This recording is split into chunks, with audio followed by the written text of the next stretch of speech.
Lo que he entendido es que es un espacio donde hay varios, bueno, vale la redundancia, vectores y que entre ellos tienen ocho, o sea, cualidades básicas. Y creo que lo más importante se resumía en las dos del principio, que era que entre ellos se pueden sumar y que se pueden multiplicar con algún componente externo.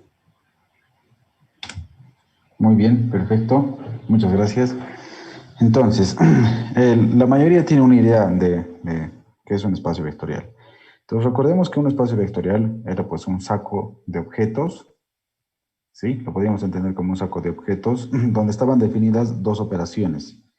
Una suma, que se llama suma en realidad, y una operación que se llama producto. Y estos estaban asociados. El producto está asociado a un cuerpo, un conjunto de los números reales, en este caso, y la suma, pues, es elementos dentro de sí mismos. Por si acaso, cualquier función de, de este tipo que cumpla con estas propiedades, tiene el derecho de llamarse suma. La forma en la que nosotros conocemos la suma 2 más 2 igual a 4 es un caso bien particular de algo más general que se llama suma, por si acaso. Hay formas de sumar, no sé, por ejemplo, sumar 12 más 8 te puede dar 0. Es otro tipo de suma. Pero bueno, cualquier operación que tenga estas características y cumpla con estas propiedades de acá, tiene el derecho de llamarse suma. Nosotros estamos acostumbrados a ver un tipo de suma y creemos que es la suma. No es así. En realidad existen muchas formas de definir una suma y la que conocemos es la más intuitiva en todo caso, porque tiene que ver con conjuntos. Si tú tienes dos patitos y le sumas un patito más, entonces puedes agrupar y cuentas cuántos patitos hay. Hay 3 patitos. Entonces tiene que ver con eso. Muy bien, pero por lo han resumido bastante bien. Me interesa que se queden con esta idea. Es un conjunto de objetos abstractos que se llaman vectores, donde están definidas la suma y el producto por un escalar y cumple con otras 8 propiedades. Entre ellos tenemos el conjunto de los números reales, que es un espacio vectorial, que no vamos a charlar de ese. Y tenemos el conjunto Rn. El espacio vectorial Rn es un espacio vectorial provisto con esta suma, la suma usual de vectores, que tienen esta representación geométrica. Se ve así una suma usual de vectores. ¿Sí? No es la única suma, por si acaso. Pero pues así sumamos. Y tenemos el producto por un escalar, que es uno de los que le vamos a dar para ahorita.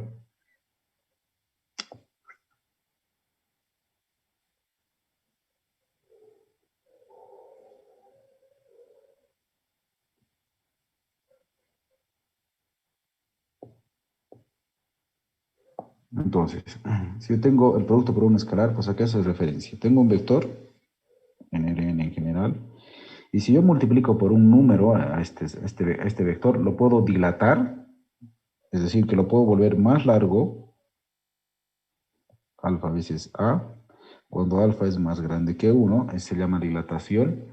Lo puedo contraer, no lo voy a pintar encima para que se note, entonces va a ser rho veces a, digamos, cuando rho es menor a 1 y es mayor a 0. Y se llama contracción se llama reflexión cuando se cambia el sentido. Entonces, tita veces a es una reflexión si tita es menor a 0, es un número negativo. Y ahí tengo pues una dilatación, contracción y reflexión, que son básicamente el producto por un escalar en uno de estos vectores. Ok, y de esta forma tengo un espacio vectorial. Entonces tengo los reales por Rn, un vector. Entonces tengo un escalar alfa y tengo aquí desde x1 hasta xn un vector. Entonces, ¿qué hace? Me devuelve un vector. El producto por un escalar, el usual, es multiplicar entrada por entrada. Alfa x1, alfa x2, alfa x3 hasta alfa xn. Y esto pues ya sabemos hacer. Muy bien. Lo importante aquí no es saber sumar vectores, multiplicar por escalar, sino entender la estructura de espacio vectorial por detrás. En R2, pues tendríamos este bicho de acá. La suma usual de vectores se hace como, si este tiene componentes x, y y este tiene componentes alfa, beta, entonces la suma se encuentra como x más alfa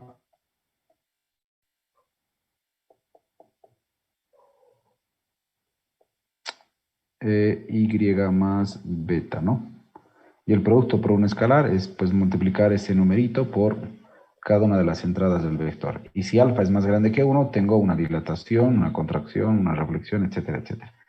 Muy bien, entre nuestros ejemplos, pues aparecen otros espacios vectoriales importantes. Tengo, por ejemplo, el espacio vectorial de matrices.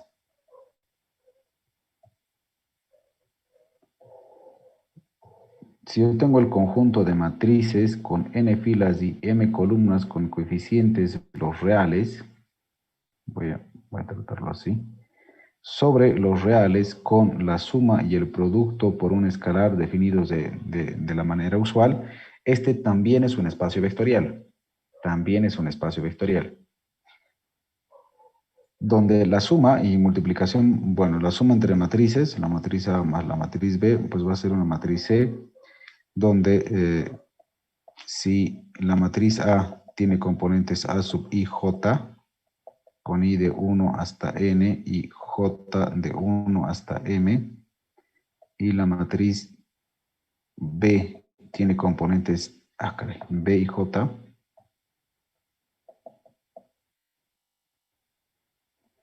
con I desde 1 hasta N y J desde 1 hasta M, entonces la matriz C tendrá componentes A y J más B y J con I de 1 hasta N y J de 1 hasta M.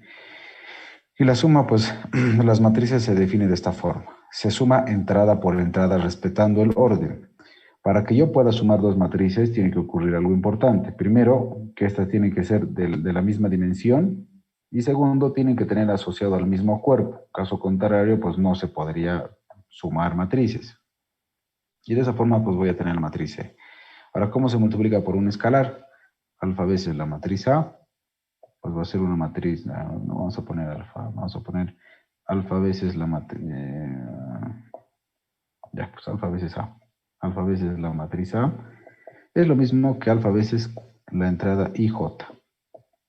Cada entrada IJ multiplicas por alfa.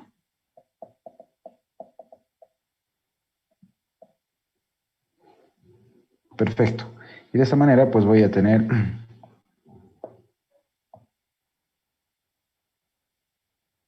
IJ.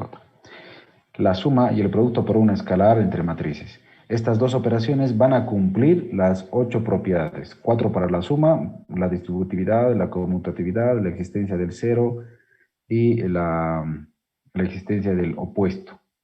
Y con el producto tendremos la distribución con respecto al cuerpo, la distribución con respecto a los elementos en el espacio vectorial, luego la conmutatividad y la existencia de la unidad, ¿no? Que 1 por cualquier matriz va a ser igual a la misma matriz. Pero no es el único espacio vectorial, el de las matrices. Aquí es donde se pone a poner interesante esto. El conjunto de matrices con n filas y m columnas es un espacio vectorial. Ahora, también es un espacio vectorial el conjunto de funciones continuas en un intervalo compacto. Entonces, el conjunto de funciones continuas en el intervalo, por ejemplo, 0, 1, sobre los reales con la suma y el producto usual de funciones es un espacio vectorial. Entonces, donde la suma agarra dos funciones continuas y nos devuelve una función continua con soporte del conjunto de los números reales, ¿no? Si yo tengo dos funciones, f, entonces f más g entendida como f en x más g en x, hay que agrupar las relaciones de asignación, pues va a terminar siendo una función continua y pues ahí tengo la suma entre estas dos funciones y el producto por un escalar, pues yo agarro un número real y agarro una función continua en el intervalo 0,1, no solo en el intervalo 0,1, desde luego un intervalo compacto cualquiera, sobre el conjunto de funciones. Entonces, alfa por f es lo mismo que tener alfa por f en x. Y ahí está la suma y el producto por un escalar para las funciones continuas. Ok, y uno que también es muy útil es el conjunto de polinomios de grado menor o igual a n con el conjunto de los números reales con la suma y el producto también forma un espacio vectorial. Entonces, donde la suma, pues dice, si tú agarras un polinomio de grado n y agarras otro, entonces el resultado va a ser un polinomio de grado menor o igual a n. P y Q, digamos, entonces voy a tener P más Q, pues ya sabemos sumar polinomios, términos semejantes, agrupamos y ya está. Si agarramos el conjunto de los números reales y polinomios de grado menor o igual a 3, de menor o igual a n, esa P es como que una P caligráfica para distinguirla ya de los polinomios. Entonces el producto por un escalar pues también me va a devolver un polinomio.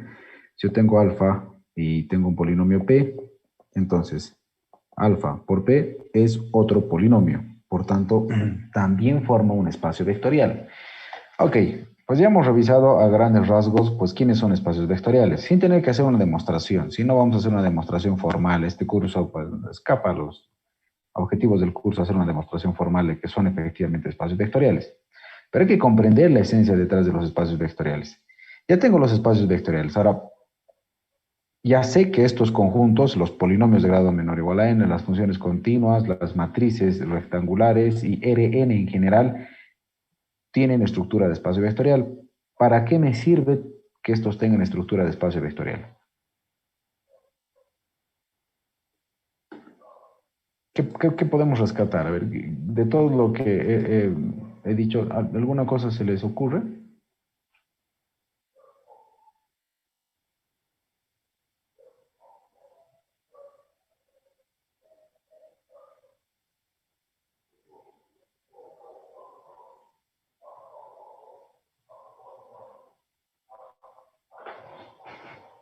Muy bien.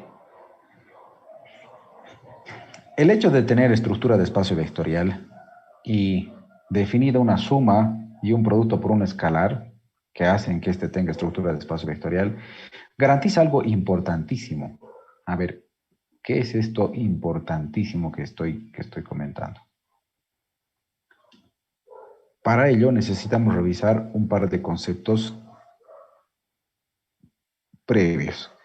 Primero, ¿qué es una combinación lineal? Necesito un par de herramientas.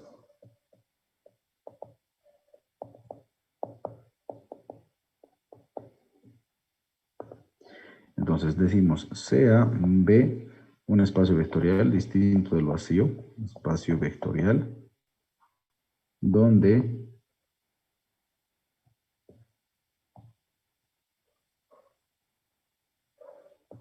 B, conjunto formado por B1, B2, B3, B4 hasta Bn, es un subconjunto del espacio vectorial, o sea, son elementos del espacio vectorial. Entonces podemos construir una combinación lineal. ¿Qué quiere decir esta combinación lineal? Entonces yo puedo multiplicar por una escalar a cada uno de estos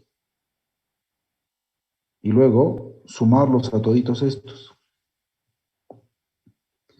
Entonces, a ver, tendré alfa 1 por B1 más alfa 2 por B2 más alfa 3 por B3 más etcétera, etcétera, hasta tener alfa sub n por B sub n. Entonces, yo sé que este es un espacio vectorial. B es un espacio vectorial. Aquí tengo un subconjunto del espacio vectorial. He agarrado unos cuantos elementos.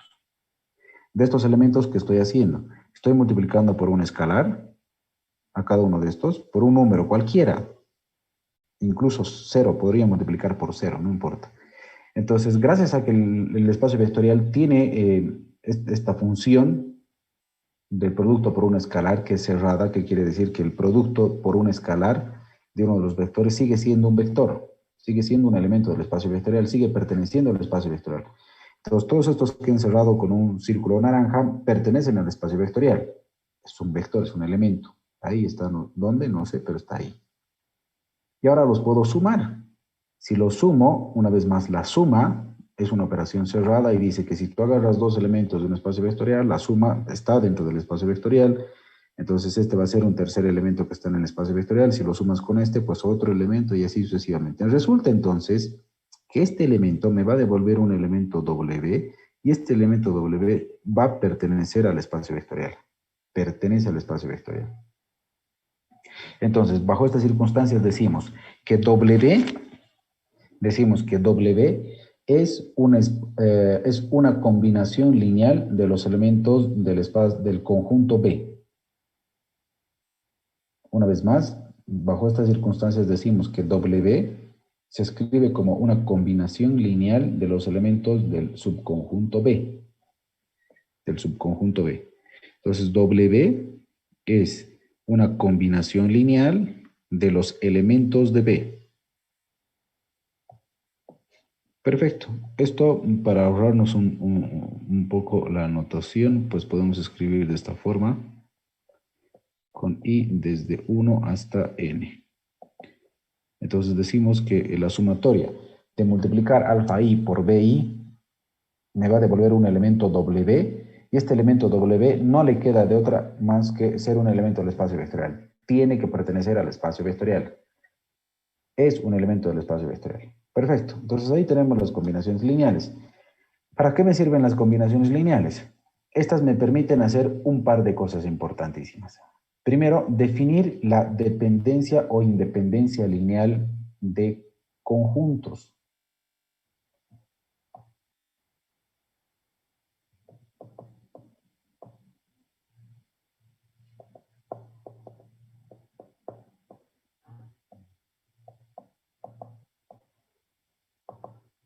Dependencia e independencia lineal. Entonces, hay un concepto importante en el álgebra lineal que lo vamos a manejar bastante, es la independencia o la dependencia lineal. Entonces, veamos. Aunque era que ponga relación de dependencia, ¿no? Ya, ni modo. Independencia lineal de conjuntos.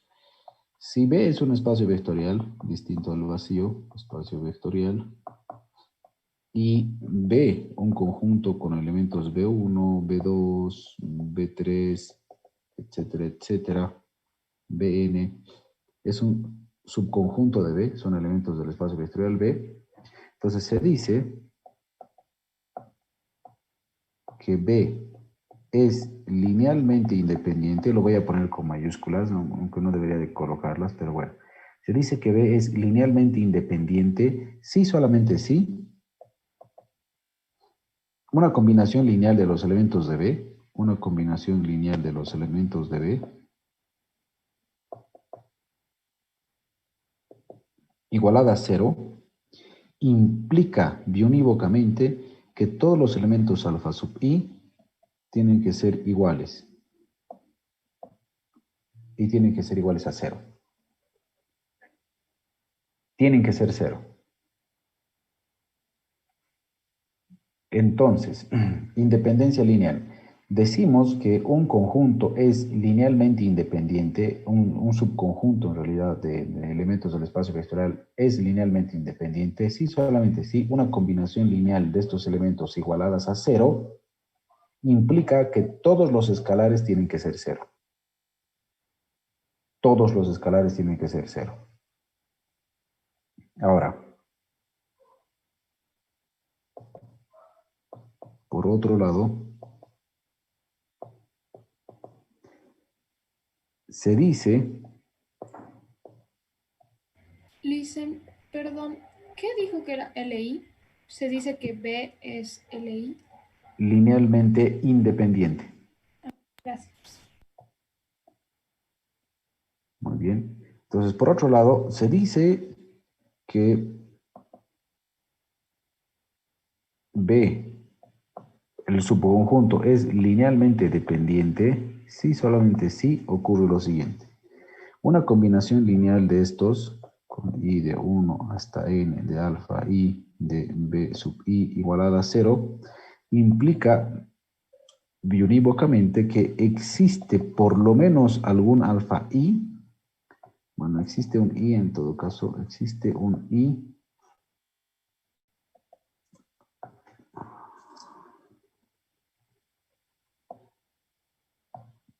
Existe un elemento i que pertenece a i sub n, tal que alfa sub i es distinto de cero.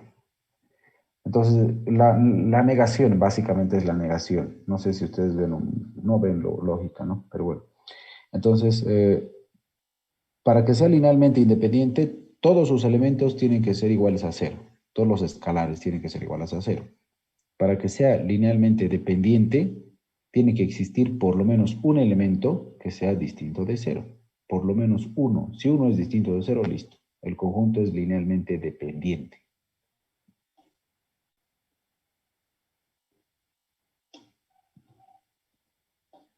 Muy bien. A ver, hagamos un par de ejemplitos de independencia lineal y dependencia lineal.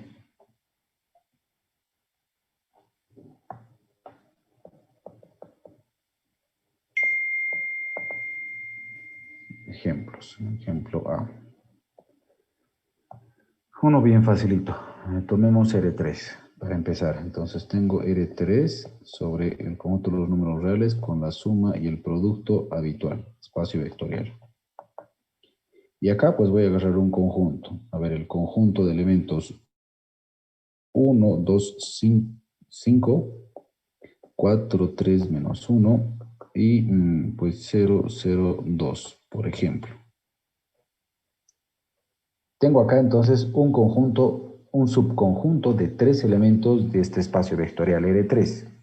Entonces, R3 quiere decir que tiene tres, cada vector tiene tres entradas. ¿Me están siguiendo con esto? Licenciado, que esperar unos segundos, por favor. Ya, dale, dale. No, los espero.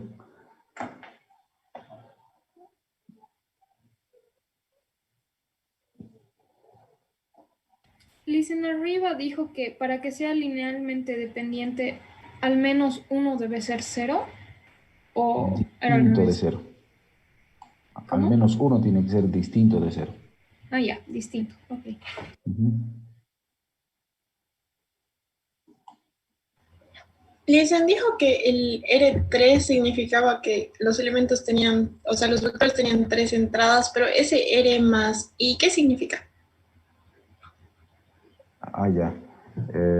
Ok, entonces este es el conjunto del que vamos a estudiar.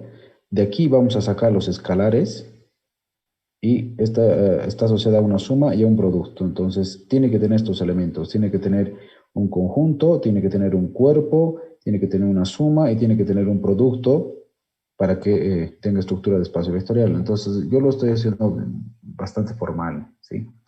Más adelante vamos a agarrar este espacio vectorial y lo que vamos a hacer es, digamos, R3 en R con una suma, un producto interno asociado y una norma asociada. A esto se va a conocer como un espacio vectorial normado. Y luego pues vamos a revisar un par de cositas más. Entonces lo que hacemos es aumentar estas operaciones, las cosas que puedo hacer con estos elementos. Ahorita solo puedo sumar y multiplicar por un escalar. ¿Qué escalar? Escalar es de aquí. ¿Qué elementos puedo sumar? Estos de acá.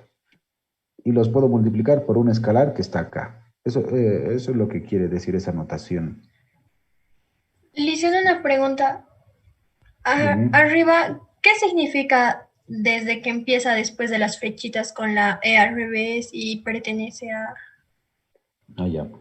Esto se lee de la siguiente forma. Entonces, sí, solamente sí, existe un elemento i que pertenece a i sub n, o sea, números enteros menores iguales a n, tal que alfa sub i es distinto de cero. Así se lee todo esto.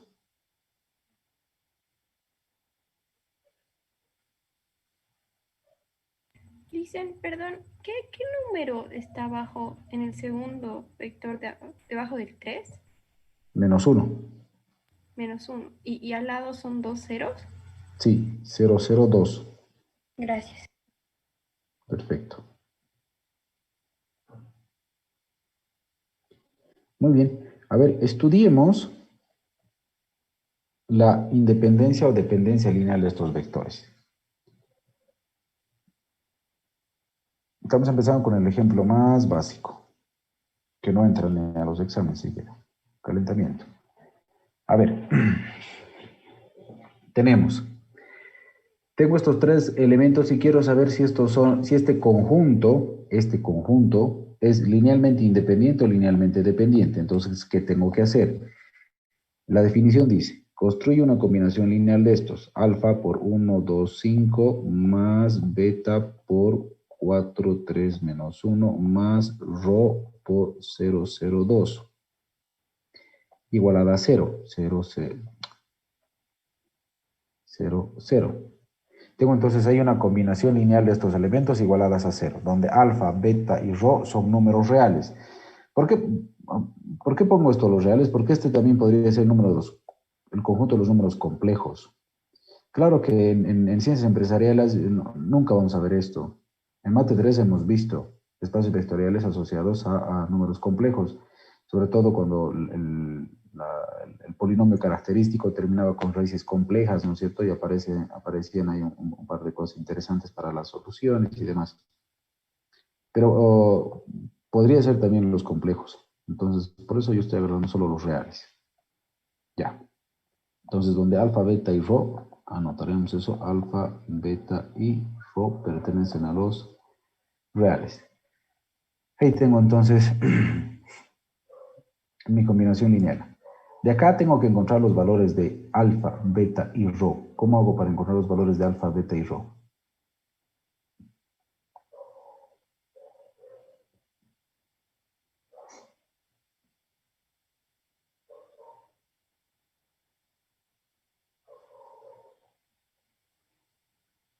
Puedo primero multiplicarlo. ¿Sí? Y luego sumarlos. Al final voy a terminar con un sistema de ecuaciones. Mira, la multiplicación por un escalar es esto por el primero, por el segundo, por el tercero, luego este por el primero, por el segundo, por el tercero, este por el primero, por el segundo, por el tercero, y luego lo sumo, entrada por entrada. Entonces, si me siguen, esto sería alfa más 4 veces beta, pues ya voy a anotar más 0 por rho, igual a 0. Luego tendré 2 veces alfa, más 3 veces beta, más 0 por rho, igual a 0. Y luego tendré pues 5 veces alfa, menos beta, más 2 veces rho, igual a 0. Ahí tengo un sistema de ecuaciones. Ajá, yo ya sé hacer esto. Entonces, esto lo puedo transformar en un problema matricial. Sería entonces 1, 2, 5, 4, 3 menos 1. Y luego tendré 0, 0, 2. Aquí tengo una matriz multiplicado por alfa, beta y rho. Va a ser igual a 0, 0, 0. Ah, súper. ¿Qué tipo de sistema es? A ver, Valeria, ayúdame con esto. Teorema de Roach-Frobenius. ¿Cuántas soluciones tiene esto? ¿Y cómo puedo discriminar las soluciones de este sistema de ecuaciones?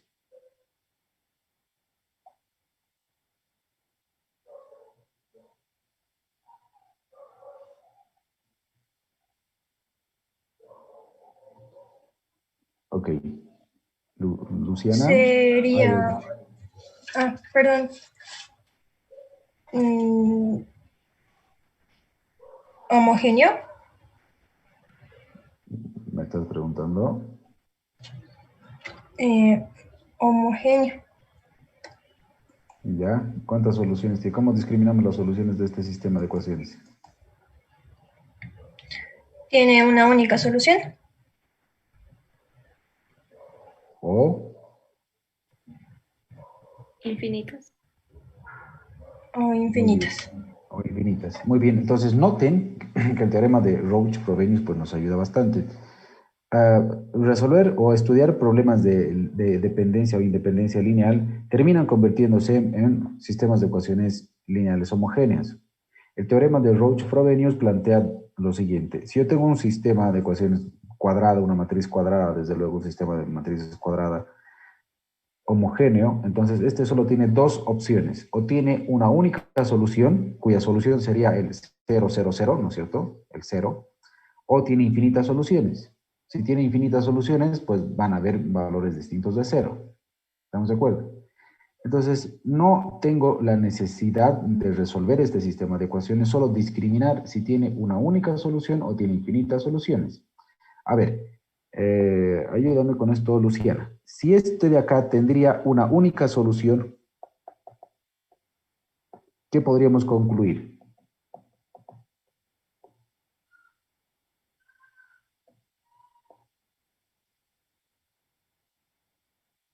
Que la solución es cero.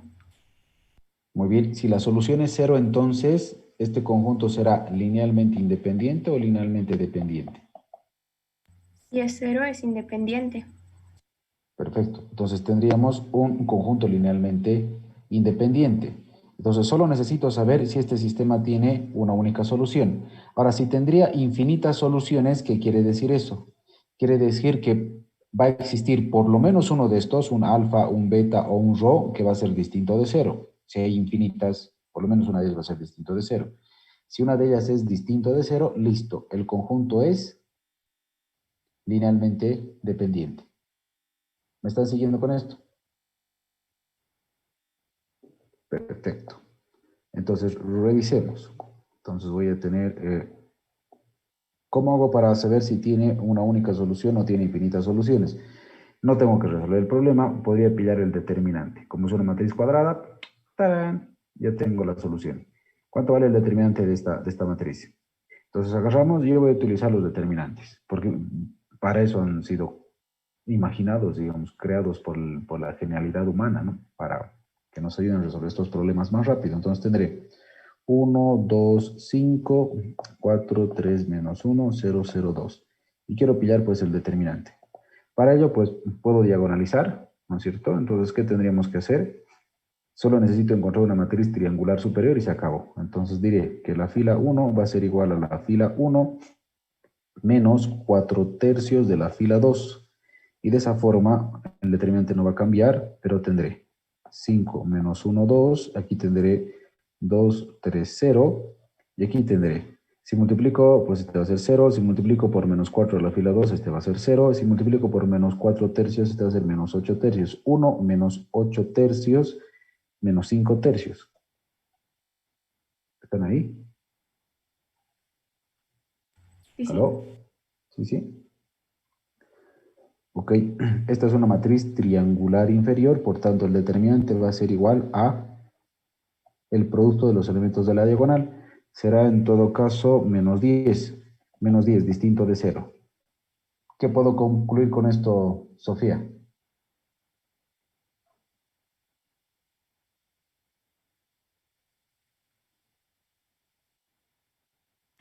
Que es dependiente. No. A ver, intentemos con alguien más. Camila, ¿qué podríamos decir? ¿Qué podríamos concluir con esto? Que va a tener una solución y por eso alfa, beta y rho van a ser cero y va a ser un sistema independiente, linealmente independiente.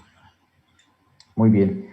Si el determinante es distinto de cero, ¿qué quiere decir eso? Quiere decir que este sistema tiene una única solución, es un sistema homogéneo. Si tiene una única solución, entonces eso quiere decir que este vector tiene que estar formado por puros ceros. Si estos son puros ceros, entonces en términos de la independencia o dependencia lineal, concluimos que el conjunto es linealmente independiente.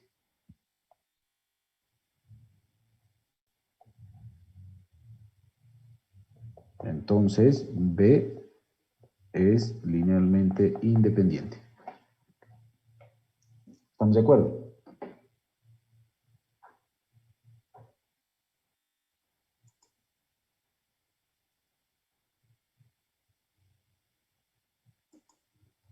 ¿Alguna duda hasta aquí?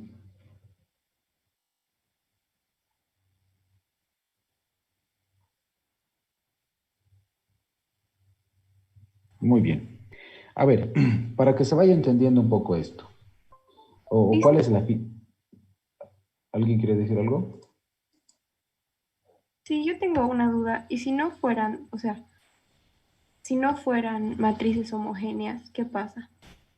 No, siempre va a ser, bueno, si estamos estudiando independencia o dependencia lineal, recuerda que dice que agarremos y diríamos una combinación lineal igualada a cero. Entonces, como tengo que pillar una combinación lineal igualada a cero, siempre voy a tener un sistema de ecuaciones homogéneas. Siempre va a ser homogéneo. Ah, ya. No, esto no podría cambiar. Pero podría ocurrir que el determinante sea cero. Si el determinante hubiese sido igual a cero, este conjunto tiene infinitas soluciones. Si tiene infinitas soluciones, ¿qué concluimos? Que es dependiente, linealmente dependiente. Perfecto, linealmente dependiente. Ok. Entonces, acá pues hemos trabajado con R3, este conjunto. Muy bien, yo quiero extender esto un poquito. A ver, ¿cuál es el uso de esto que estamos revisando ahorita? No les voy a dar la aplicación como tal ahorita, ¿sí? Pero ¿cuáles son las justificaciones con las que se trabaja?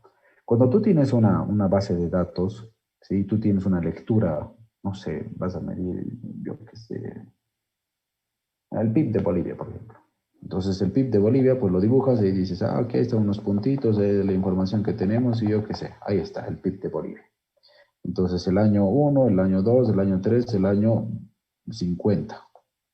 Con cada uno de estos tienes una entradita, el PIB de cada uno de esos años, y ahí está el PIB.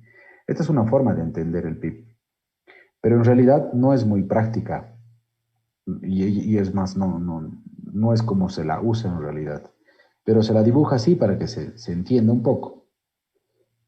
En realidad lo que tú tienes es un vector. El PIB de Bolivia es un vector, digamos que tiene 50 entradas, ¿no? Entonces el PIB del año 0, del año 1, del año 2, no sé, 2, 5, 7, yo qué sé, me estoy inventando números, ¿no es cierto? Y 100. Es un vector en R50 en todo caso, es un vector en R50. Ajá, entonces me va a interesar pues tener el PIB de varios países, el PIB de Bolivia, digamos, el PIB no sé, de Brasil, de países sudamericanos, y ver si entre estos hay dependencia o independencia lineal. ¿Será que son independientemente lineales? ¿Será que son linealmente dependientes? Yo qué sé. Más adelante vamos a ver cuáles son las implicaciones detrás de esto. Pero ahorita tenemos que poder discriminar dependencia e independencia lineal. Muy bien.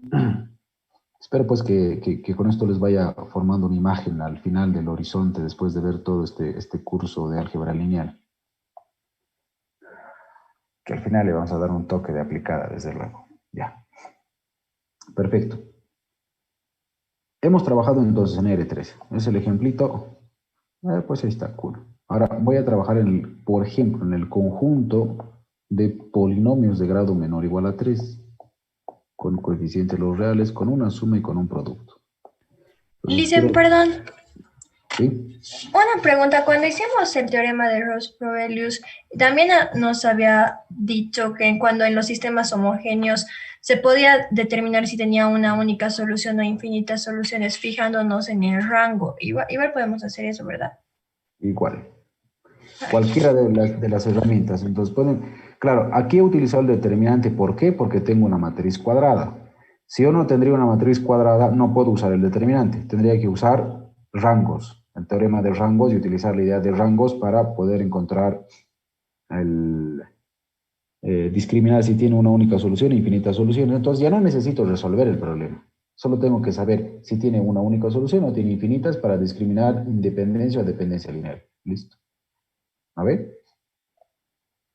Muy bien. Si tengo el conjunto de polinomios de grado 3, y en el conjunto de polinomios de grado 3, yo te doy un subconjunto, B. Entonces tendremos, por ejemplo, 2x al cubo menos 3x al cuadrado más 1,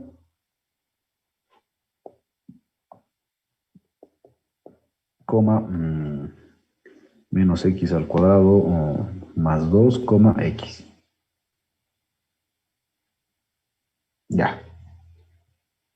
No, esto que es el cubo. Ya. Tengo aquí tres elementos de un espacio vectorial, el espacio vectorial formado por los polinomios de grado menor o igual a 3. ¿Será que este conjunto es linealmente independiente o es linealmente dependiente? ¿Cómo discriminas esto? ¿Será que es linealmente independiente o es linealmente dependiente?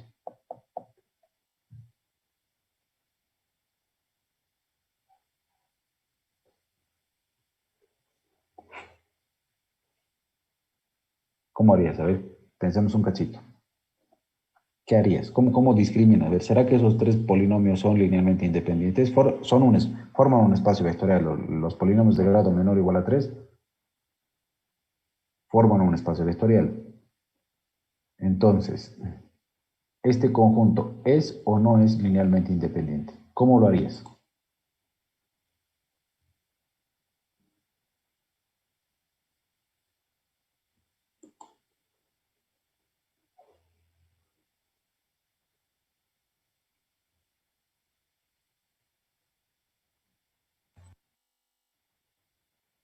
No sé si vale la pena igual multiplicar por un escalar o Ya. no.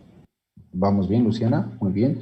Entonces, lo primero que tendría que hacer es ir a la definición, ¿no es cierto? Entonces, la definición dice, sin importar si estás estudiando dependencia o independencia lineal, una combinación de estos igualadas a cero. Perfecto. Entonces, alfa veces 2x al cubo, pucha, menos 3x al cuadrado más 1 más beta veces 2 menos x al cuadrado más rho veces x al cubo. Eso tiene que ser igual al cero del espacio vectorial en el que estoy trabajando. El espacio vectorial con el que estoy trabajando es el espacio vectorial de polinomios. Entonces, déjenme enchufar esto. Ya. Entonces, el cero del espacio vectorial donde estoy trabajando sería, solo lo voy a escribir esta vez por formalidad. Ese es el cero del espacio vectorial, ¿no es cierto?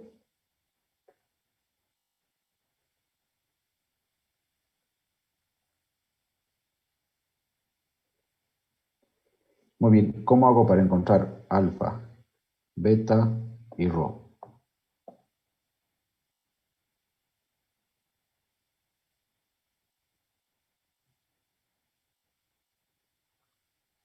¿Recuerdan el preuniversitario?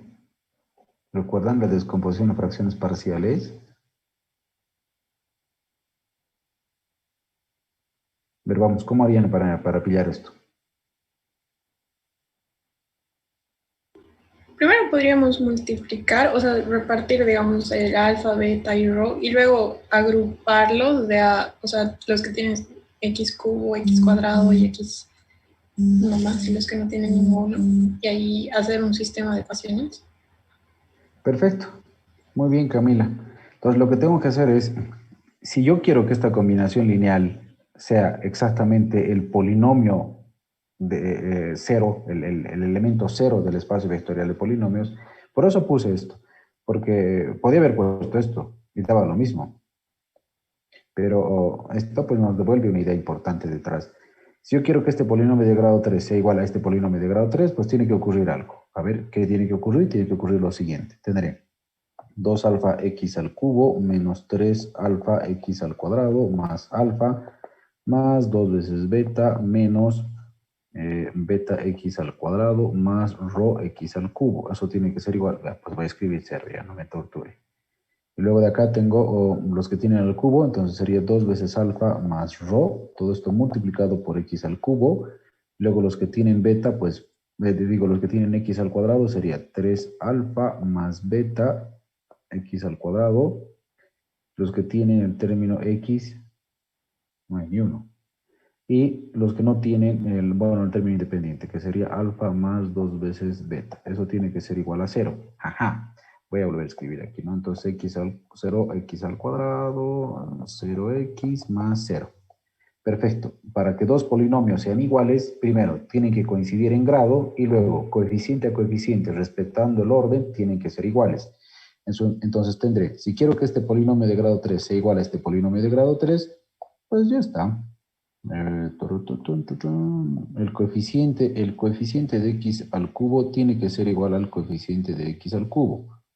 En el otro lado. Luego, el coeficiente de x al cuadrado tiene que ser igual al coeficiente de x al cuadrado en el otro lado. Y por último, pues el término independiente. Ah, no, esto lo utilizo para otra cosa.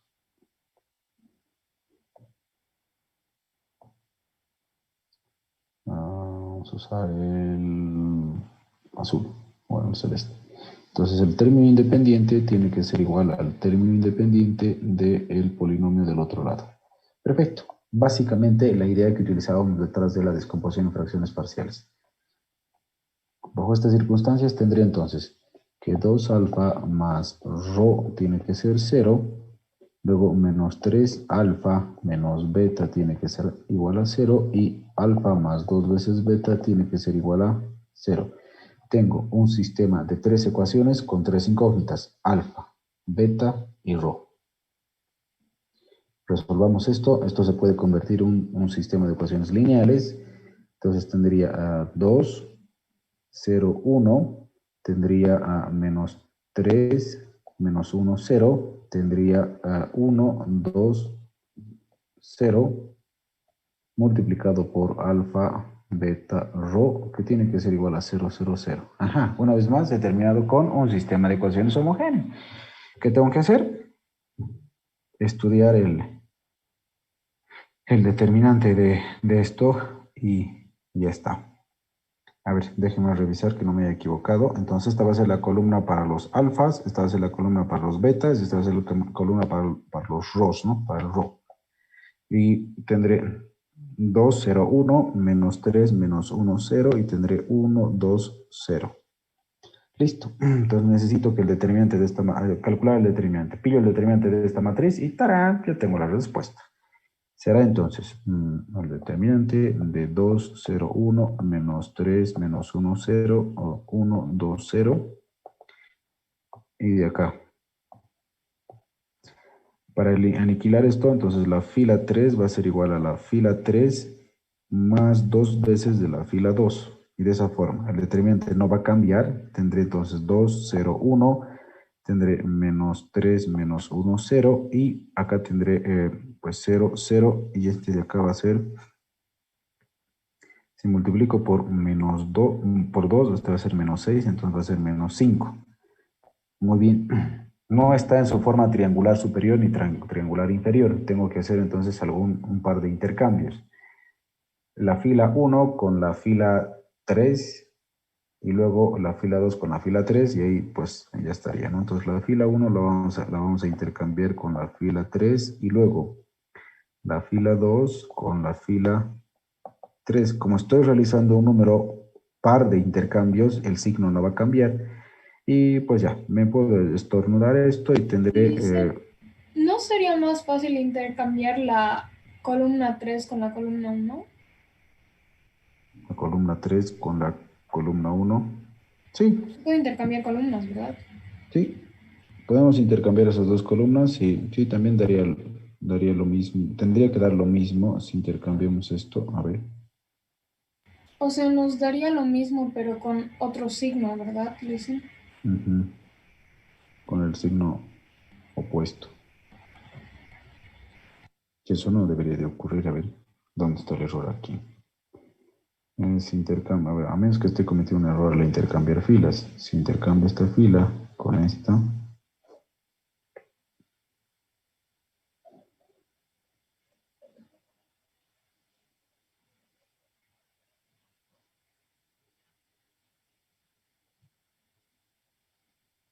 Se va a volver una matriz triangular inferior y el producto va a ser los elementos de este y va a ser 5.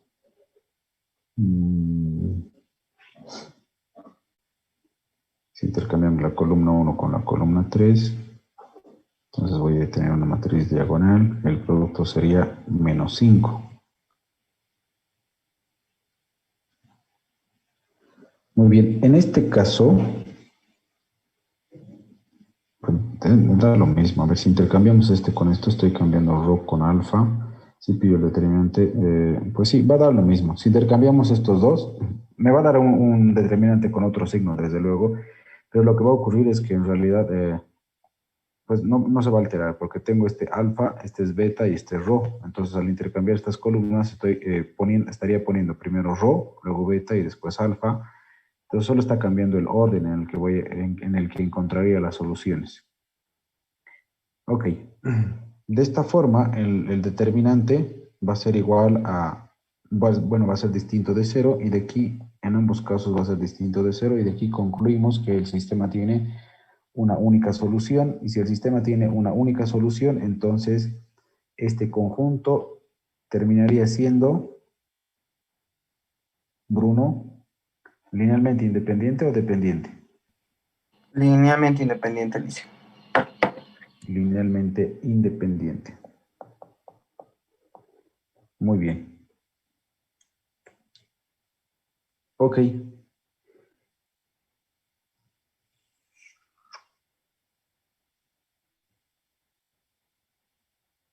Linealmente independiente, está bien. Ya.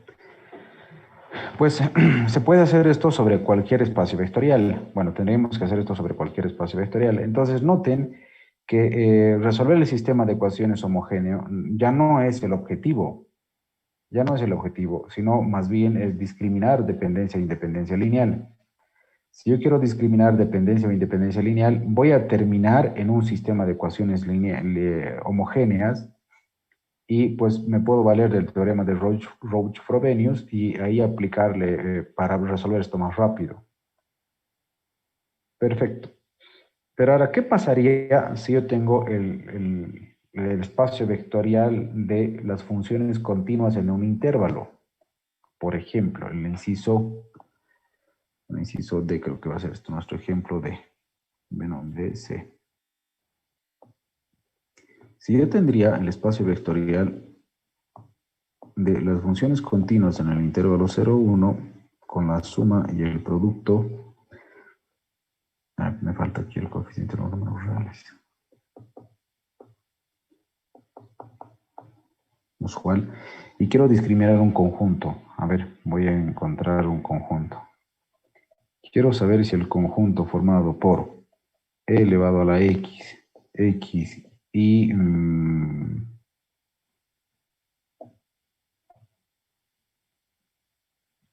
¿qué más? A ver, e elevado a la x, tengo una exponencial, tengo un polinomio, una trigonométrica, y esta, vamos a ver. X por e elevado a la x. No, me voy a meter un pleito con este. A ver,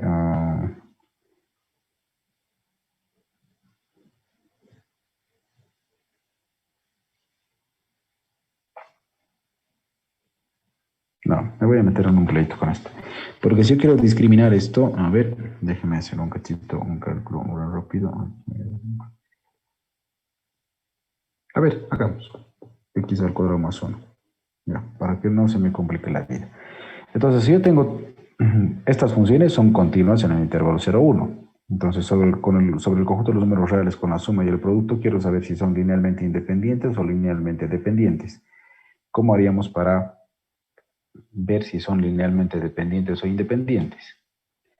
Una vez más, aplicamos la definición. Entonces, ¿qué voy a obtener? Voy a obtener que alfa veces e elevado a la x más beta veces x más rho veces x al cuadrado más 1 tiene que ser igual al 0 de las funciones continuas.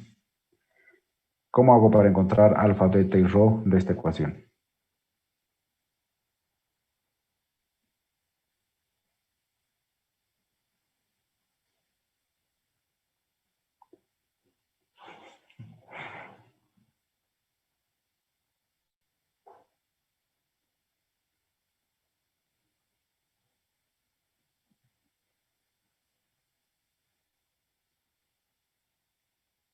¿Qué se les ocurre? ¿Qué podríamos hacer?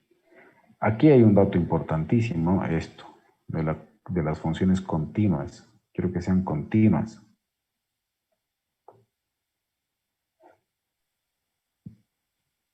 Asegurar que las funciones sean distintas a cero, es decir, que e a la x, x y x al cuadrado más 1 sean distintos a 0. Claro, eso se va a lograr cuando x, aquí no hay forma, ¿no? Bueno, en realidad aquí para todos los valores de x, elevado a la x va a ser distinto de 0. Aquí este va a ser distinto de 0 cuando x sea distinto de 0. Y aquí no hay forma de que este polinomio sea igual a 0. Va a ser distinto de 0 para todos los valores de x. No hay forma de que, no hay un valor en x que de tal forma que x al cuadrado más 1, pues me dé 0. Ya vamos bien, Emanuel, muy bien. Hay que ir analizando esto, sí, no quiero que se vuelva receta, ¿no? Esto hay que hacerlo así, así, porque yo lo podría resolver como receta, pero quiero que la piensen un poquito, a ver, ¿cómo harías eso? Tampoco es que esto ha crecido en un árbol, a alguien se le ha ocurrido, ¿no? ¿De cómo se le ha ocurrido? A ver, tienes ahí el problema ahora, resolverlo. La solución no está en un árbol. Alguien la ha pensado en su momento, ¿no?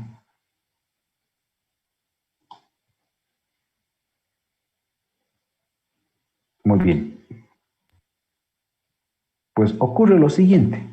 Mira, si estas son funciones continuas, por tanto, se pueden derivar. Si yo agarro esta ecuación y la derivo, entonces tendré la derivada de la exponencial, pues la misma cosa. Más la derivada de este polinomio, pues va a ser beta. Más la derivada de este polinomio, pues va a ser 2 rho x igual a 0. Ajá. Tengo dos ecuaciones, tres incógnitas, porque no te olvides que tengo que pillar alfa, beta y rho. Y solo tenía una ecuación, tres incógnitas. Ahora, como yo sé que son funciones continuas, pues las derivas y tienes una segunda ecuación, sigues teniendo tres incógnitas. Entonces, como son funciones continuas, vuelves a derivar. La derivada de beta pues sería 0 y la derivada de esto sería 2 veces rho, ¿no? Igual a 0. Ajá, entonces voy a resolver este sistemita de ecuaciones. Muy bien. ¿Para qué valores de alfa, beta y rho va a ocurrir esto? ¿Qué se les ocurre? A ver, de acá podríamos despejar el valor de alfa. No, despejemos el valor de rho. Entonces, de la última ecuación despejamos rho. Rho se puede escribir como menos alfa medios por e elevado a la x. Y esa voy a reemplazar, pues, en las anteriores dos. Y a ver qué obtenemos con esto. Entonces voy a obtener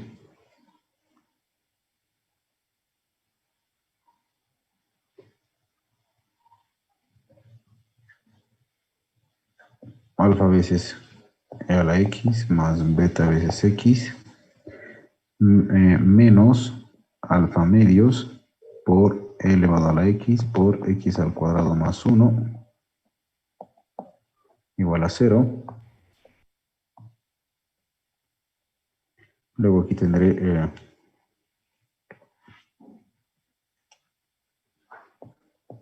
alfa e elevado a la x, la segunda ecuación, ¿no? Más beta, y aquí esto va a ser igual a menos alfa e elevado a la x por x igual a 0. Entonces es reducido a dos ecuaciones, dos incógnitas. De esta segunda ecuación tal vez despejamos beta. Si despejamos beta de acá, entonces esto aquí va a ser igual. Será igual a que, a ver, alfa por e elevado a la x. Bueno, creería que podemos escribir esto, ¿no? Alfa por e elevado a la x por x menos 1. ¿No ve? Sí, está bien, Lisa. Y esto pues reemplazamos en el de acá. Entonces ahí voy a tener una sola ecuación, una sola incógnita. Será entonces alfa e elevado a la x más alfa e elevado a la x por x menos 1 menos alfa medios por e elevado a la x por x al cuadrado más 1 igual a 0. Entonces de acá factorizamos alfa bueno, e elevado a la x también podemos factorizar. Tendré entonces alfa por e elevado a la x.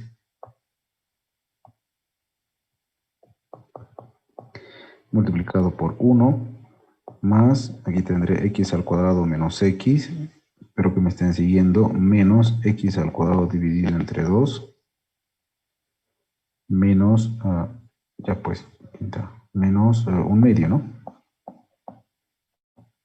Igual a 0. Muy bien. Veamos qué ocurre con esto. Entonces tendré alfa por e elevado a la x, y esto va a ser menos x al cuadrado medios. ¿Estamos de acuerdo? X al cuadrado medios menos x menos 1/2. ¿Estamos bien? Dicen, y ese x al cuadrado y ese menos x al cuadrado, no sería, o sea, ¿por qué menos x al cuadrado medio? Claro, aquí tiene un 1 y 1 menos 1/2. Es un medio, ¿no? Pero positivo o no. Ah, ¿verdad? 1/2 positivo. Tienes razón. Muy bien, hasta ahí voy bien. Espero no haber cometido ningún error. Entonces, analicemos esta ecuación. La exponencial nunca va a ser 0. Entonces, quiero ver si este de acá puede ser 0 alguna vez. O, Dice, Más un y el medio. otro, un medio igual es positivo. este también es positivo, ¿verdad? Entonces, esto de acá va a ocurrir lo siguiente, ¿no? Entonces, alfa por e elevado a la x, si factorizamos el signo, esto se puede escribir como 2. No, si factorizamos un medio, ¿no? Entonces, esto se puede escribir como alfa e medios, digamos, y aquí tendría x menos 2, entonces esto sería x menos 1 al cuadrado, igual a 0. ¿Estamos de acuerdo? He completado cuadrados. Bueno, se ha convertido en un trinomio cuadrado perfecto, ¿no? ¿Me están siguiendo? Entonces, este se va a volver 0. A ver, esto no tiene chance de ser 0. No hay forma de que sea 0. No hay un valor en x que haga que eso se haga 0. Entonces, para que esta expresión valga 0, tiene que ocurrir algo. Primero, con x distinto de... Es que esto requería más análisis, ¿no? Esto es un poco de ecuaciones diferenciales. A ver, si x es distinto de 1, entonces, ¿quién tiene que ser 0 para que esa ecuación sea 0?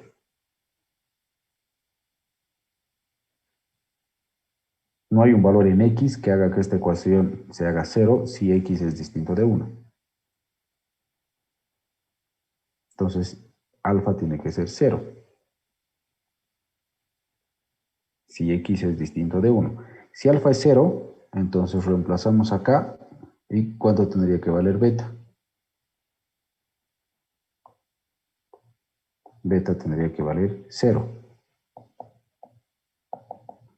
Si beta vale 0, reemplazo acá y alfa vale 0, entonces ¿cuánto vale rho?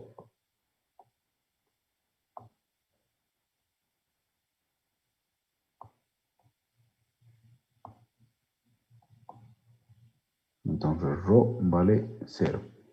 Siempre que x sea distinto de 1, voy a tener que alfa vale 0, beta vale 0 y rho vale 0. Ok, como estoy buscando una solución para cualquier valor de x, entonces la única conclusión a la que podemos llegar es que alfa tiene que ser 0, beta tiene que ser 0 y rho tiene que ser 0.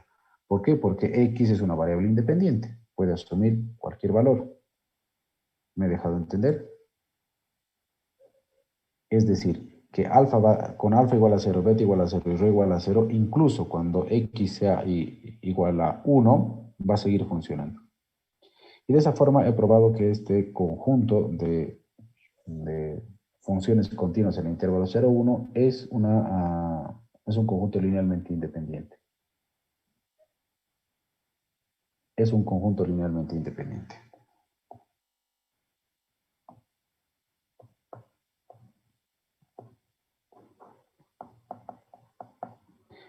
Ok, hasta aquí. ¿Alguna duda? Dice, ¿Algo?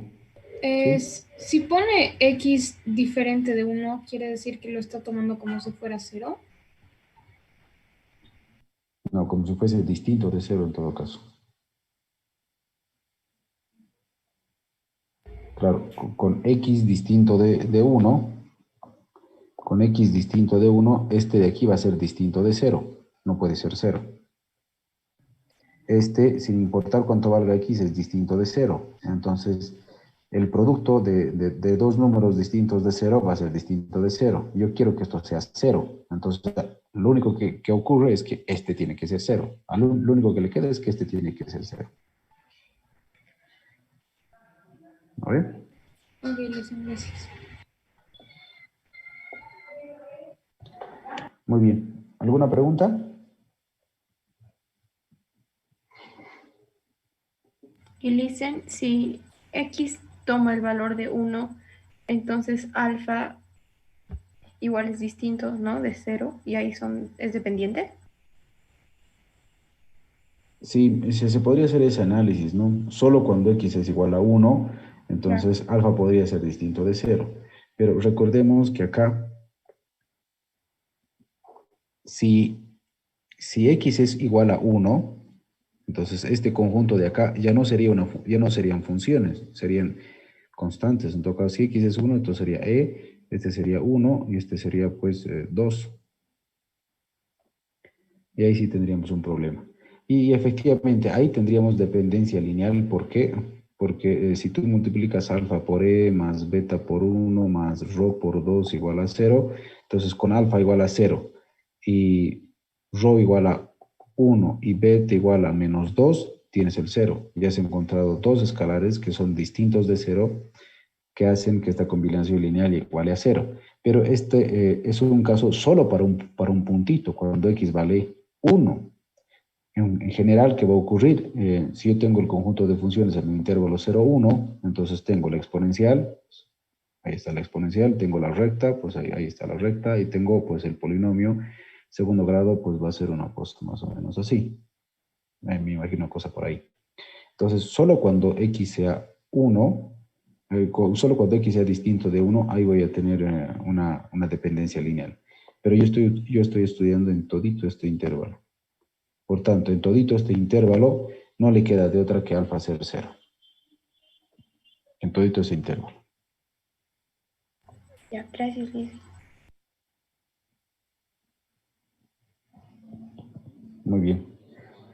De esa forma podemos discriminar entonces la dependencia e independencia lineal en el conjunto de funciones continuas, en el conjunto de polinomios y en el conjunto de vectores, en R3, en R4, en R5. Pues ya no voy a hacer el de matrices porque se va a poner muy largo, pero igual podemos hacer, si yo tengo una matriz, un conjunto de matrices 2 por 2 y quiero estudiar la independencia lineal de estos. Entonces tengo que construir un sistema de ecuaciones. A ver, hagamos uno bien rapidito. Entonces yo tengo el conjunto de matrices 2 por 2, por ejemplo, con coeficientes reales sobre los reales, con la suma y el producto usual. Entonces, si tomo un conjunto B con dos matrices, con dos para empezar. Quiero saber si este conjunto es linealmente independiente o es linealmente dependiente. Entonces, ¿qué tendríamos? Tendría que calcular alfa por 2, 2, 1, 0 más beta por menos 1, 2, 1, 0. Esto igualar al 0 del espacio vectorial. En este caso sería una matriz 2 por 2. Y aquí pues se convierte en un sistema de ecuaciones, ¿no? Sería 2 veces alfa menos beta. Aquí tendría 2 veces alfa más 2 veces beta. Aquí tendría alfa, aquí sería alfa más beta. Y aquí tendría pues 0, ¿no? Y estos tendrían que ser iguales a cada una de estas entradas, una por una. Entonces lo que he hecho es multiplicar esto por la matriz, multiplicar esto por la matriz y luego los he sumado. Listo, una vez que los has sumado, entonces tendrías que 2 alfa menos beta, 2 alfa más 2 veces beta, quieres que sea 0, quieres que sea 0 y que alfa más beta sea igual a 0 y que 0 sea igual a 0.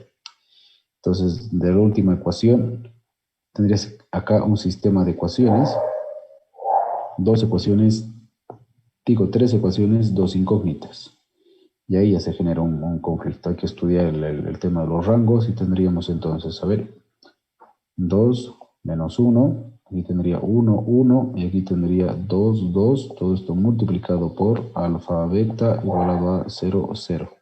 Acá ya no puedo utilizar el determinante y utilizas pues el rango de la matriz. Y con eso pues ya podrías discriminar. Este conjunto va a ser linealmente, tendría que ser linealmente independiente, porque no existen valores en alfa y beta que hagan que estas tres ecuaciones se cumplan simultáneamente. Entonces va a ocurrir que alfa tiene que ser cero, beta tiene que ser cero. Y de esa forma este conjunto es linealmente independiente. Entonces noten que si hemos agarrado solo un conjunto de matrices 2 por 2, ya he agarrado dos matrices de dimensión 2 por 2, el sistema de ecuaciones se convierte pues en general va a ser cuatro ecuaciones, dos incógnitas. Si agarrásemos matrices 3 por 3 y agarro 5 matrices 3 por 3, entonces voy a obtener un sistema de ecuaciones, 6 ecuaciones, 6 incógnitas.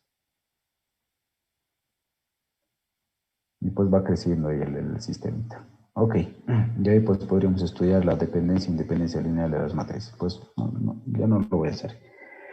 Muy bien, ¿les parece si nos tomamos un receso?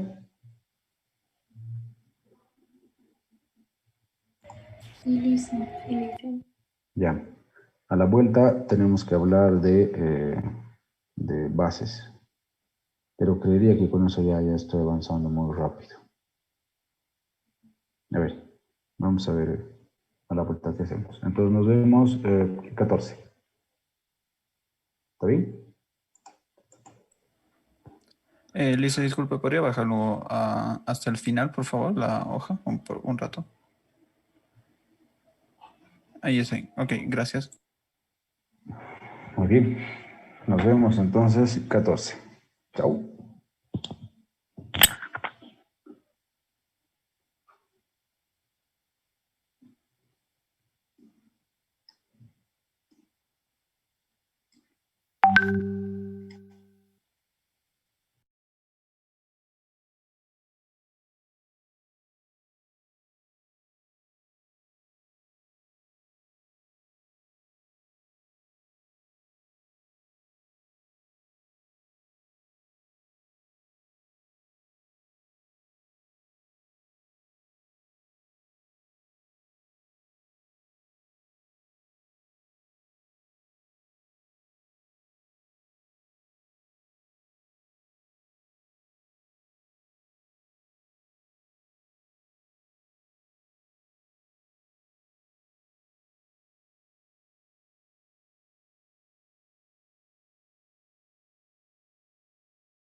¿Están ahí?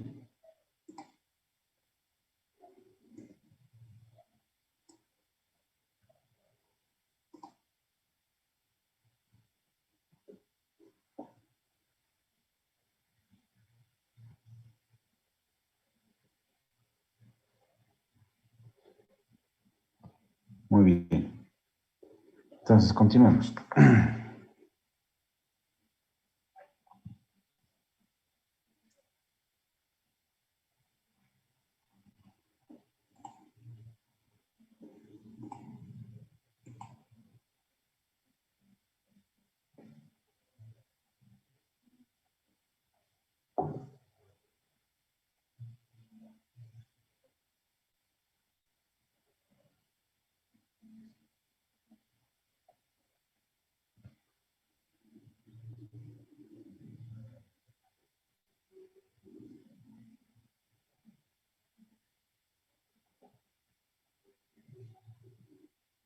¿Ve mi pantallita? Sí, Lisa. Ya.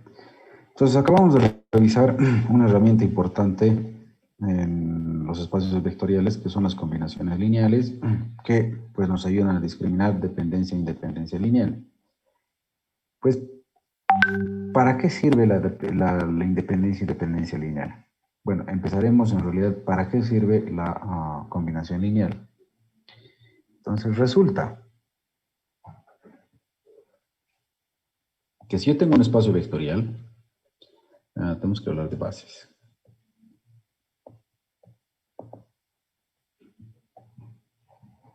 Entonces, si yo tengo un espacio vectorial, y agarro un conjunto de estos, un subconjunto de estos cualesquiera, entonces toditas las combinaciones lineales de estos elementos están dentro del espacio vectorial. A ver. Empecemos con R2. A ver, quiero que entendamos esto.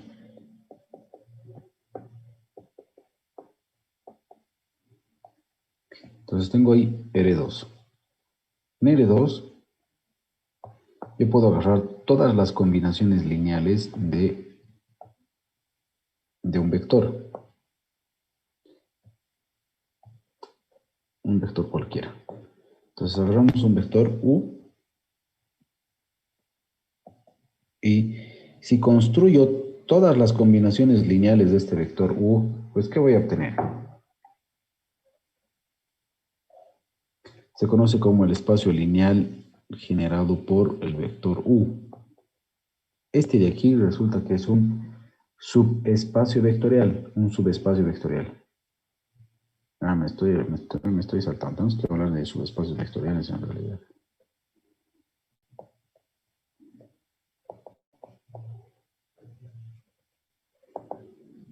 Ya. Entonces se conoce como el espacio lineal generado por U. Entonces todas las combinaciones lineales de U serán pues alfa veces U. Entonces con alfa eso me va a devolver un vector W con alfa que pertenece a los reales. Si alfa es 0, tengo el 0 del espacio vectorial. Si alfa es 1, tengo U. Si alfa es 2, tendré 2 veces U. Si alfa es 3, tendré 3 veces U, 4 veces U, etcétera, etcétera. Y eso me va a devolver, pues, una recta. Si alfa es negativo, pues entonces voy a tener valores a este otro lado. Entonces resulta que este conjunto, este subconjunto del espacio vectorial R2 también tiene estructura de espacio vectorial en sí misma. También tiene estructura de espacio vectorial en sí misma. Se conoce como un subespacio vectorial. Porque si yo agarro dos vectores que están en este conjunto, le voy a llamar L caligráfica. Digamos que este conjunto, perdón, este elemento con este otro elemento.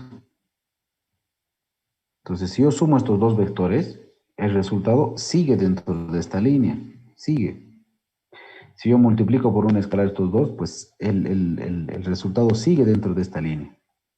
Entonces, he ahí la definición de subespacio vectorial. Un subespacio vectorial es un conjunto de elementos de un espacio vectorial que en sí mismo tiene la estructura de espacio vectorial. Es un espacio vectorial en sí mismo. En R2 tengo que todas las rectas Cualquier recta es un subespacio vectorial. Entonces, este es el subespacio, este es el... Y aquí hay que notar una diferencia abismal. Hay una diferencia bastante sutil, técnica muchas veces, para el concepto de subespacio vectorial y espacio vectorial. Un espacio vectorial contiene subespacios vectoriales. Los subespacios vectoriales son subconjuntos de los espacios vectoriales que en sí mismo tienen estructura de espacio vectorial, se comportan como un espacio vectorial. Ok, entonces, alguien podría decir, pero hay un subespacio vectorial en R3 que se comporta muy bien como un espacio vectorial de R2, pero no es un subespacio vectorial. Entonces, siguiendo con esto, todas las rectas que pasan por el origen son subespacios vectoriales de R2, toditas. Toditas son subespacios vectoriales de R2. Ahora, si nosotros agarrásemos dos vectores, por ejemplo, este vector y este vector, todas las combinaciones lineales de estos dos vectores me van a devolver todito el plano, me van a devolver todito el espacio vectorial. Ajá. Pero si yo agarro 10 de estos vectores anclados al origen, 10, aquí va 1, 2, 3, 4, 5, 6, 7, 8, 9, 10 de estos vectores.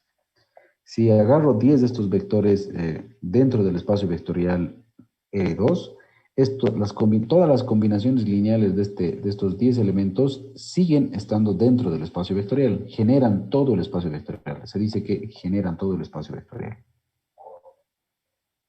Ok, a ver, pasemos a R3 para ver si me están siguiendo con esto.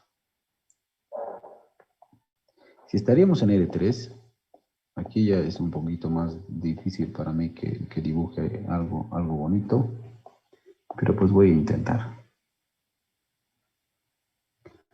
Tenemos ahí R3. Si tengo R3, entonces puedo agarrar un vector y con este vector construir todas las combinaciones lineales y eso me va a devolver un subespacio vectorial. Ya, pues digamos esto.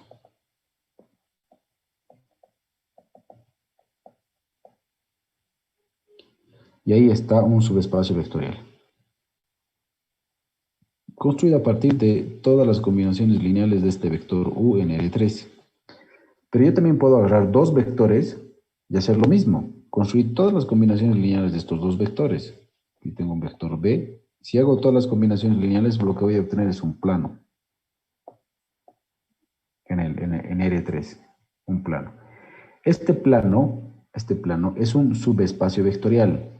Este es lo voy a llamar Pi. Pi es un subconjunto de R3 y además es un subespacio vectorial. Subespacio vectorial. En cambio, este plano es un espacio vectorial y hay una diferencia abismal porque todos los elementos acá solo tienen dos componentes, alfa y beta. En cambio, estos elementos de acá tienen tres componentes, alfa, beta y rho, pero con ciertas características de tal forma de que formen solo y únicamente este conjunto, que es un plano. Muy bien, una vez más, si agarro yo del espacio vectorial R3 10 elementos y encuentro toditas las combinaciones lineales de esos 10 elementos, van a generar todito el espacio vectorial. Aquí empiezan a aparecer las particularidades más importantes de los espacios vectoriales. Los espacios vectoriales admiten bases. ¿Qué quiere decir eso? En R2, yo tengo en R2 una cosa bien sencilla y quiero encontrar una base. Este es un espacio vectorial. Entonces, en este espacio vectorial yo puedo construir una base. Una base va a estar constituida en R3 por dos vectores. Digamos que este vector y este otro vector, ya cualquiera. Si estos dos vectores alfa y beta son linealmente independientes, puedo construir todito el espacio vectorial a partir solo y únicamente de estos dos. solo y únicamente de estos dos. Puedo reconstruir todito el espacio vectorial. En R3 ocurre lo mismo. En R3 tengo que agarrar tres elementos que sean linealmente independientes y con estos puedo generar todito el espacio vectorial. No necesito todo el espacio vectorial, solo necesito un par de elementos. Solo necesito un par de elementos. Entonces, cuando nosotros resolvemos problemas, aquí la importancia, ¿sí? Cuando nosotros resolvemos problemas,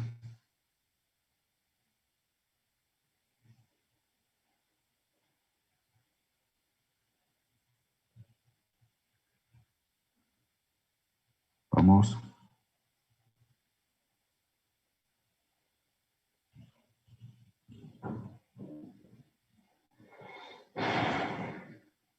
oh, el otro día nos hemos ido y media y nuestra clase es hasta 45, ¿no?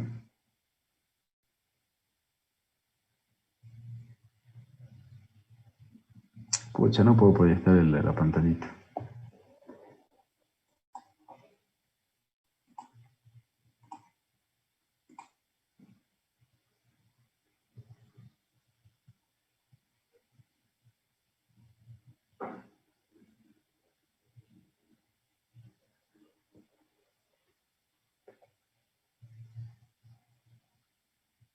Ahí está. Entonces, esa es una de las particularidades de los espacios vectoriales. Ahora, ya hemos revisado los espacios vectoriales acá, de los más comunes, polinomios, funciones continuas, matrices, y vectores NRN en general. Entonces, imagínate tú que tú tienes un modelito, no sé, alguna cosa, algún problema, no sé, una ecuación diferencial, digamos, la segunda derivada con respecto al tiempo, más beta veces la primera derivada con respecto al tiempo, más x igual a una función f que depende del tiempo. Yo tengo ahí una ecuación diferencial de segundo orden. Black and Scholes, alguna cosa por el estilo. Entonces, ¿qué ocurre? Que este sistema de ecuaciones, esta ecuación diferencial, por lo general, tiene infinitas soluciones. Entonces, si esta ecuación tiene infinitas soluciones, pues las voy a poner en un saco.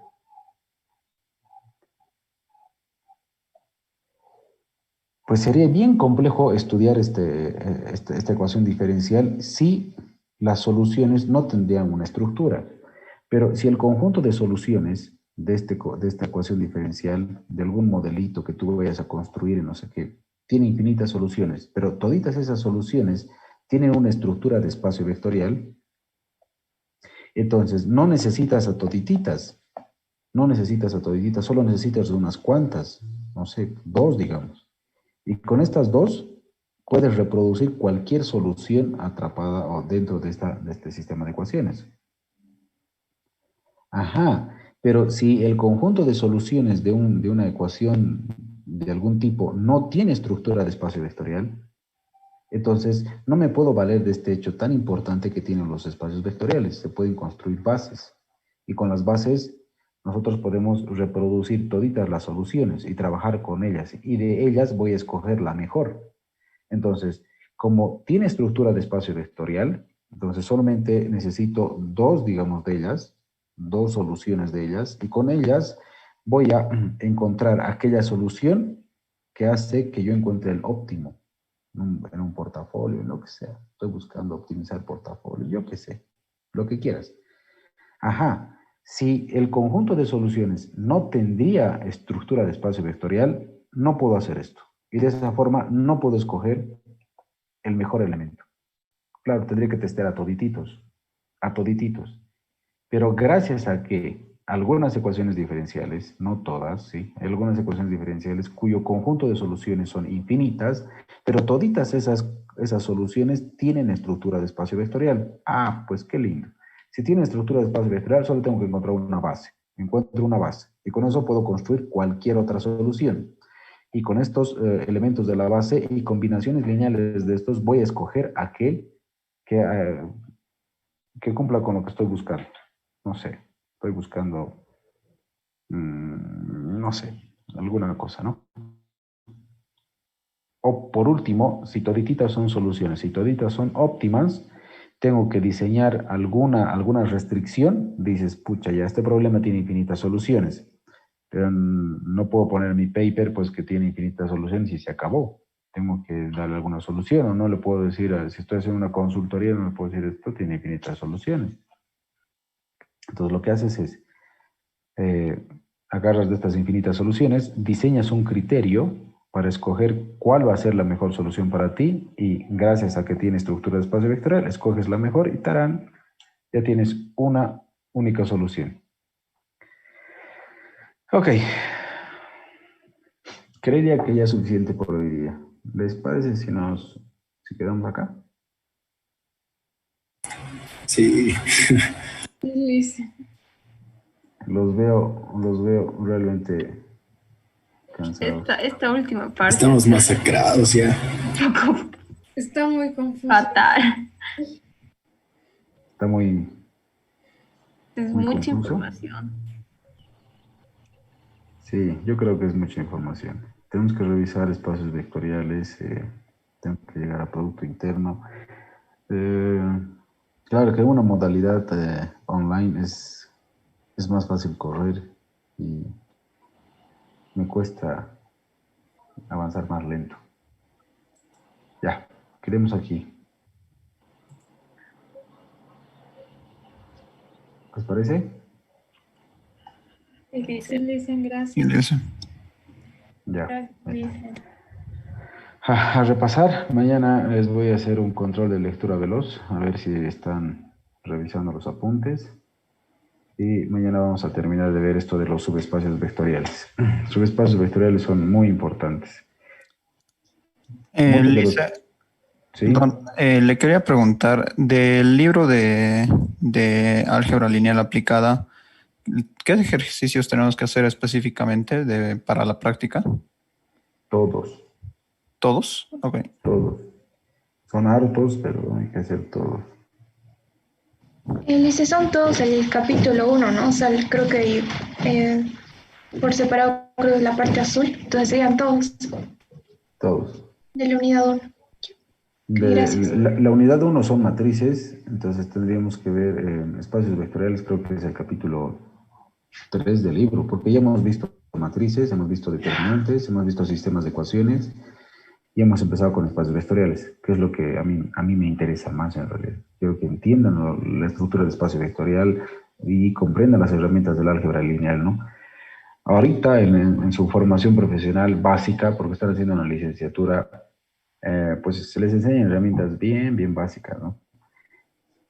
La gente que quiera terminar con una maestría, con alguna especialidad, entonces necesita ver mucha manipulación matricial, entender la estructura de espacios vectoriales y comprender teoría estadística 3 muy bien. Si comprendes esas cosas, puedes crear modelos, no para predecir el comportamiento del mercado de valores, desde luego, ¿no? Pero puedes construir modelitos muy interesantes, ¿no?, que traten de rescatar lo más que se pueda de la realidad. O sea, le dicen la tarea tendría que ser todos los ejercicios del capítulo 1 y del capítulo 3. Y del capítulo 2, sistema de determinantes. Ya, entonces todos los ejercicios de los 3 primeros capítulos. Allá hasta el día del examen. El día del examen creo que es el 30 o el 27, no me acuerdo. 27. El 27. Ah, este viernes, tiene una semana.